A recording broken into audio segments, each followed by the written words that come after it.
കടലിൽ നിന്ന് കേരളം പൊക്കിയെടുക്കുന്നു. കേരളത്തിന്റെ ഭൂപടം നെഞ്ചത്ത് ചേർത്ത് പിടിക്കുന്നു. വെള്ളത്തിൽ നിന്ന് കേരളത്തെ കൈപിടിച്ചുയർത്തുന്നു. 2018-ലും 2019-ലും പ്രളയം വന്നപ്പോൾ കപ്പിത്താന്റെ ഈ വക ഫ്ലെക്സ് വെച്ച് കേരളത്തിന്റെ രക്ഷകൻ എന്ന് വെണ്ടയ്ക്ക വലിപ്പത്തിൽ എഴുതി കമ്മികളുടെ ആറാട്ടായിരുന്നു. Room for the river, Netherland model, ഇനി കേരളം പ്രളയത്തിൽ മുങ്ങില്ല, പിണറായി മാതൃക, എന്തൊക്കെയായിരുന്നു ആട്ടവും പാട്ടും. എന്നിട്ട് എവിടെ ഈ നെതർലൻഡ്സ് മോഡൽ? എവിടെ പോയി? ദേ കിടക്കുന്നു വെള്ളത്തിൽ. പിണറായി കപ്പിത്താനും അന്തം കമ്മികളും കൂടി ഈ കയറിയ വെള്ളമെല്ലാം കൂടി കുടിച്ചു വറ്റിക്ക്. അല്ലെങ്കിൽ റൂം ഫോർ ദി റിവറിൽ വഹിച്ച 307 കോടി തിരിച്ച് ഖജനാവിലേക്ക് കൊടുക്ക്. വന്നല്ലോ കഴിഞ്ഞ സർക്കാരിനെ കുറ്റം പറയാനെന്ന് പറയുന്നവരോട് കുറ്റം പറച്ചിലോ UDF സർക്കാരിനെ താങ്ങി വന്നതോ ഒന്നുമല്ല. കഴിഞ്ഞ സർക്കാരിന്റെ കാലത്തെ പിടിപ്പുകേട് തുറന്നു പറയുന്നതാണ്. വീണ്ടും കഴുത്തറ്റം വെള്ളത്തിൽ ജനം കിടക്കുമ്പോൾ ഇനി ഒരു പ്രളയം ഉണ്ടാകില്ല, ഉണ്ടായാലും ജനം വെള്ളത്തിൽ കിടക്കില്ല എന്ന് ഡയലോഗ് അടിച്ചവരോട് ചോദിക്കാനുള്ളത് ചോദിക്കാതെ പോകാൻ കഴിയില്ലല്ലോ. 307 കോടി കൊണ്ട് തൊലച്ചിട്ട് അതെന്തിനായിരുന്നു എന്ന് ചോദിക്കണ്ടേ? അതിന് ഉത്തരം പറയേണ്ടത് പിണറായി വിജയനാണ്. എന്താ സഖാവേ നെതർലൻഡ്സ് മോഡൽ കേരളത്തിൽ വർക്കൗട്ട് ആകാത്തത്? കേരളം എന്തൊരു മാറ്റമാണ് മാറിയിരിക്കുന്നതെന്ന് പിണറായി പറഞ്ഞില്ലേ? ചുറ്റും ഒന്ന് നോക്കിയാൽ മതി, ആ മാറ്റം കാണാം. 2018-ൽ കേരളം പ്രളയത്തിൽ മുങ്ങിയ സമയം അതൊരു പാഠമായിരുന്നു. മുൻകരുതൽ എടുക്കണം എന്ന പാഠം. ദുരന്തം ഉണ്ടാകുമ്പോൾ നമ്മൾ എന്തൊക്കെ മുൻകരുതൽ സ്വീകരിക്കണം എന്നുള്ള ഒരു മുന്നറിയിപ്പ് കൂടിയായിരുന്നു. കഴുത്തറ്റം വെള്ളം വന്നിട്ടും പിന്നീട് അത് ഉണ്ടാകാതിരിക്കാൻ സർക്കാരുകളും വകുപ്പ് അധികൃതരും എന്തുകൊണ്ട് ശ്രദ്ധിച്ചില്ല? എങ്ങനെ പ്രളയം ഉണ്ടാകാതിരിക്കാം എന്ന് പഠിക്കാനായി അന്നത്തെ മുഖ്യമന്ത്രി പിണറായി വിജയൻ 2019 മെയ് 8 മുതൽ 12 വരെയാണ് നെതർലൻഡ്സ് സന്ദർശിച്ചത്. കുടുംബത്തോടെ ഭാര്യയെയും കൊച്ചുമോനെയും ഒക്കെ കൊണ്ടുപോയായിരുന്നു. 2021-ൽ കൂടുതൽ സീറ്റോടെ സർക്കാരിനെ ജനം തുടർഭരണം സമ്മാനിച്ചപ്പോഴും എവിടെയായിരുന്നു നെതർലൻഡ്സ് മോഡൽ പ്രവർത്തനം? നമ്മൾ കണ്ടില്ല. അതുകൊണ്ടാണ് ചോദിക്കുന്നത്, എവിടെയാണ് ഈ പദ്ധതി പാളിപ്പോയത്? റീബിൽഡ് കേരള ഇനിഷ്യേറ്റീവിന്റെ ഭാഗമായി 2024-25 കാലയളവിൽ സർക്കാർ ചെലവാക്കിയത് ആകെ 307.895 കോടി രൂപയാണ്. എന്നിട്ടും പദ്ധതിക്ക് എന്ത് സംഭവിച്ചു? പദ്ധതി നടപ്പിലായില്ലെങ്കിലും ജലാശയങ്ങളിലെ 1 കോടി ക്യൂബിക് മീറ്ററിലധികം ചെളിയും എക്കലും നീക്കം ചെയ്യാൻ രണ്ടാം പിണറായി സർക്കാരിന്റെ കാലത്ത് സാധിച്ചെന്ന് ന്യായീകരിച്ച് മുൻ ജലവിഭവ വകുപ്പ് മന്ത്രി റോഷി അഗസ്റ്റിൻ രംഗത്ത് വന്നിരുന്നു. മുൻ മന്ത്രിയെ അടിച്ചോടിക്കുകയാണ് എല്ലാവരും കൂടി ചെയ്തത്. നെതർലൻഡ്സിൽ പോയി അവിടുത്തെ ഏറ്റവും ഫലപ്രദമായ ഒരു പദ്ധതി പഠിച്ച് ഇവിടെ നടപ്പാക്കാൻ ശ്രമിച്ചിട്ട് എന്താണ് സംഭവിച്ചത്?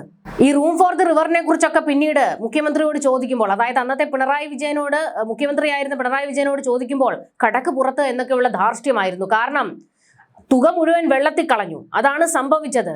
ഇവിടെ അതിന്റെ ഒരു ഗുണവും ഉണ്ടായിട്ടില്ല എന്നുള്ളതാണ് മറ്റൊരു വസ്തുത. ഈ ചോദ്യം നിരന്തരം ഉയരുമ്പോൾ പിണറായിക്ക് പിന്നെ ദേഷ്യം വരാതിരിക്കുമോ? എന്തായാലും വെള്ളത്തിൽ പോയി, ഇനി അത് ചോദിച്ചിട്ട് എന്താണ് എന്നുള്ള ഒരു മനോഭാവമായിരുന്നു പിണറായിക്ക്. പക്ഷെ അത് സമ്മതിച്ചു തരാൻ ഇതുവരെ തയ്യാറായിട്ടില്ല. പദ്ധതി അട്ടർ വേസ്റ്റ് ആയിരുന്നു എന്ന്. എന്തായിരുന്നു ശരിക്കും ഈ നെതർലൻഡ്സ് മോഡൽ? അതുകൂടി നമുക്കൊന്ന് പരിശോധിക്കണം.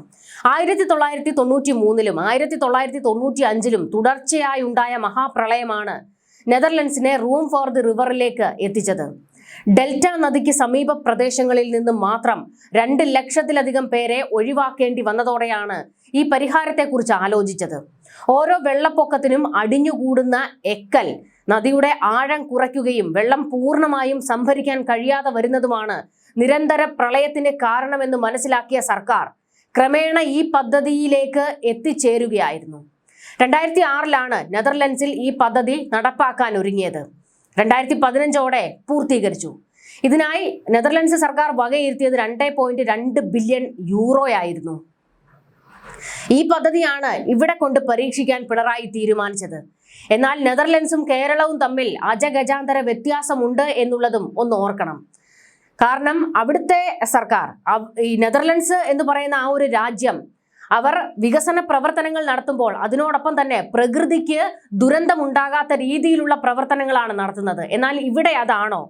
ഇവിടെ ക്വാറികൾ ഇടിച്ചു നിരത്തുന്നു, മല തുരന്നെടുക്കുന്നു, അതുകൂടാതെ നദികളിൽ നിന്നും അതുപോലെ തന്നെ പുഴകളിൽ നിന്നും ഒക്കെ മണൽ വാരിക്കൊണ്ട് കടത്ത് നടത്തുന്നു.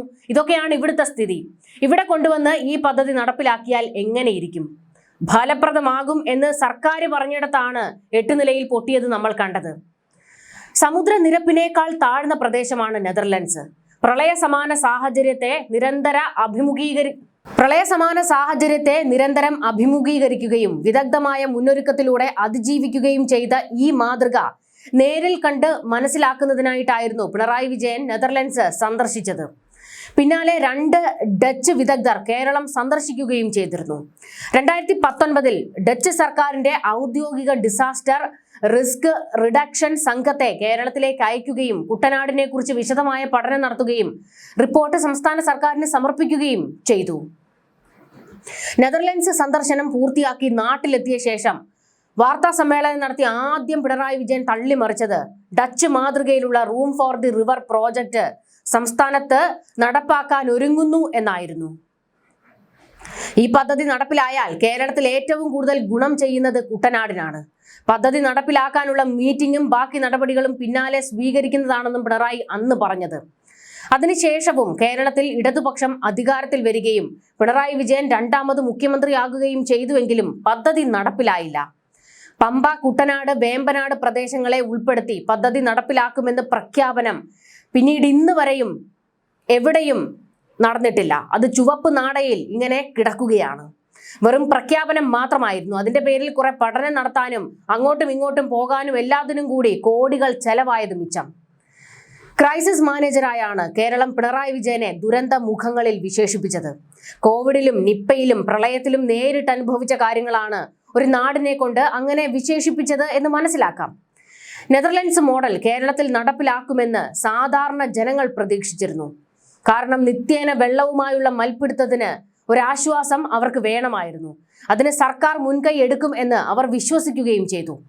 എന്നാൽ എല്ലാവരെയും നിരാശരാക്കി എന്നല്ല, പറ്റിച്ചു, അങ്ങനെ വേണം പറയാൻ. പറ്റിച്ചുകൊണ്ട് പിന്നീട് വന്ന ഒരു ബജറ്റിൽ പോലും സർക്കാർ പണം വകയിരുത്തിയില്ല. പക്ഷേ റീബിൽഡ് കേരള ഇനിഷ്യേറ്റീവ് എന്ന പേരിൽ വിവിധ പഠനങ്ങൾക്കായി ആകെ 307.895 കോടി രൂപ ചെലവാക്കിയതായി 2024-25 കാലയളവിൽ സർക്കാർ പുറത്തിറക്കിയ ജലവിഭവ വകുപ്പിന്റെ പ്രവർത്തന റിപ്പോർട്ടിൽ വ്യക്തമാക്കുന്നു. കേരളവും നെതർലൻഡ്സും തമ്മിൽ ഒരുപാട് വ്യത്യാസങ്ങളുണ്ട്. ആ വ്യത്യാസങ്ങൾ നിലനിൽക്കുമ്പോൾ ഇത്തരമൊരു പദ്ധതി കേരളത്തിന് അസാധ്യമാണെന്ന് അന്ന് പലരും, വിദഗ്ധർ ഉൾപ്പെടെ, വ്യക്തമാക്കിയതാണ്. നദികളാണ് ഇരുവരെയും ചേർത്ത് നിർത്തുന്ന സമാനതയെങ്കിൽ അതിലും വൈരുദ്ധ്യങ്ങളേറെയാണ്. നെതർലൻഡ്സ് പോലൊരു രാജ്യത്ത് ഏകദേശം 9 വർഷങ്ങളാണ് പദ്ധതി നടപ്പിലാക്കാനായി എടുത്ത സമയം. കേരളം പോലൊരു സംസ്ഥാനത്ത് 10 വർഷമെടുത്താലും പദ്ധതി നടപ്പിലാകില്ലെന്നും ഭീമമായ ചെലവ് താങ്ങാനാകില്ല എന്നും മനസ്സിലാക്കിയതോടെയാണ് സർക്കാർ ഈ പദ്ധതിയിൽ നിന്ന് യൂട്ടേൺ അടിച്ചത്. ഏതെങ്കിലും വികസിത രാജ്യത്ത് പോയപ്പോൾ കണ്ട ഒരു പദ്ധതി കേരളത്തിൽ നടപ്പിലാക്കാൻ ശ്രമിക്കുന്നതിൽ അർത്ഥമില്ലെന്ന് പരിസ്ഥിതി പ്രവർത്തകൻ പ്രൊഫസർ CP റോയി അന്ന് പ്രതികരിച്ചിരുന്നു.